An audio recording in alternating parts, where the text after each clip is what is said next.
So with the Union reeling off 7 wins in their last 9 matches, it's safe to say they've gained some respect around the league. And now things aren't getting any easier as they are hosting the finely tuned Western Conference foe in the Seattle Sounders Saturday night. And here on DOOP by the River, we're going to preview that match. Coming up next. Dale!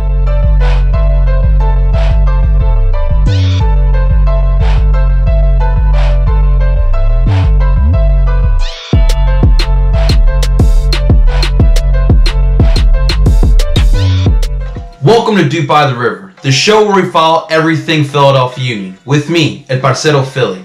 And if this is your first time watching the show, or if you're returning back, just want to say thank you for tuning in. If you haven't already, hit the subscribe button, hit the bell button to get those notifications. Help me grow soccer here.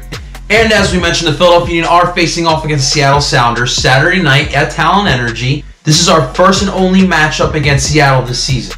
Now, every time we play Seattle, it always brings us back down to memory lane, as we all remember our first ever matchup in the MLS against Seattle over in CenturyLink Field back in the day. A 2-0 loss, but we will never forget our first match as the Philadelphia Union. And when you're talking about the Seattle Sounders, you're talking about a standard of excellence, a consistency of winning, structured throughout the whole organization, and things have not changed in a decade. And this year's Seattle Sounders team is probably the fastest team we have ever seen in Seattle. But we may have the advantage on Saturday night, as Seattle will be playing their 3rd match in 7 days, and won both those matches, both on Wednesday and last Saturday, against Houston and Orlando respectively. And who knows what team we will see Saturday night. Like I said, this is the fastest team we have ever seen from the Sounders. They attack you fast and furious, and their counterattack is their bread and butter for sure. They usually love to run the 4-2-3-1, and to me the key piece to this attack is their starting center forward, Raul Ruidiaz. Peruvian's attacking mentality and speed is absolutely dangerous. They also have outside center midfielders in Harry Shipp and Jordan Morris, who are also lethal on the attack, with Nicolas Lodero as the composer of this orchestra, as a center attacking midfielder. Seattle on the attack love to play with Harry Shipp and Jordan Morris more closer to the net, with their fullbacks attacking from the flank. To me, the best way to compare this attack for Seattle would be Tottenham Hotspur. Same formation, 4-2-3-1, with a dangerous attacker at center forward, 2 outside central midfielders who love to sink inside, and fullbacks who attack from the flank. Now, although the Sounders team hasn't really lit up the scoreboard in the past couple matches, does not mean that they are not capable of doing it. And one thing to keep in mind is Seattle started their big dogs both against Houston and Orlando. So of course, fitness and fatigue is going to be a key in this match. But as far as formations and starting lineups for this match, I think we should still stick to the 4-4-2 diamond. I think the diamond midfield is what's going to help us with neutralizing Seattle's quick transition pace, as our diamond's been a clog all season long. And as our starting 11, at goal, we have Andre Blake. Andre has missed the last 3 matches with a torn groin injury, and he is finally ready, so I expect him to be out Saturday night.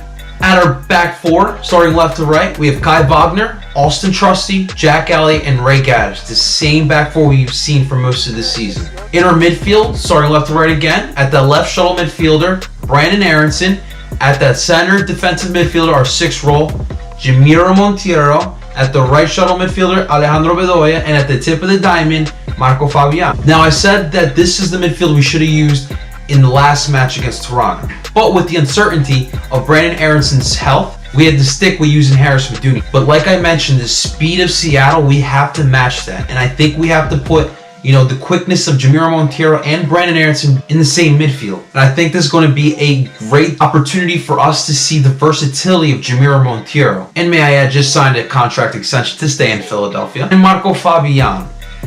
He was a topic of conversation after the Toronto match, after he had not so great of a match. But it's not time to give up on Marco. He's coming off injury, and he's still adjusting to this MLS. I don't think we lose confidence in him, and I think we should absolutely start him against Seattle. And up top, I have a little bit more surprise. I think we should go with Kasper Shibilko and Sergio Santos Gomes. I've been vying for Sergio Santos Gomes to get his first start with the Union, and I'm going to keep saying it. We absolutely can use the speed, the movement, the size of this guy. Let's use him in this match. He will be perfect against Seattle at home. Come on, Jim, let's go with SSG. We're watching 12 matches from the Philadelphia Union. I think it's safe to say that this is a good team. And a lot of the times, the problem with good teams is staying focused. And that's going to be the key in this match as well. We have a fine-tuned machine in Seattle coming into our house, who also want to get 3 points in that tight Western Conference. We have to stick to our game and punch Seattle right in the mouth. Seattle's going to want to come out quick, fast, and furious. We have to match the same intensity. Let's start attacking quick, and let's put them under pressure. And I definitely want to see the first goal by us. If we can play similarly to the way we played against Toronto, that same discipline, that same work ethic, I don't see why not we don't get a result in this match. But for me, I think Seattle is a really good team. We've had a run of some great results. But in this match, I think we still get a point, but I think we draw against Seattle 2-2 is my final prediction. But guys, those are my thoughts on this match. In the comments below, let me know how you guys feel about the Union going forward against the Seattle Sounders. And of course, hit the like button, subscribe, and hit the bell button for those notifications. Help me grow soccer here in Philadelphia. But thank you so much for tuning in, guys. And as always, DOOP on, Parceros.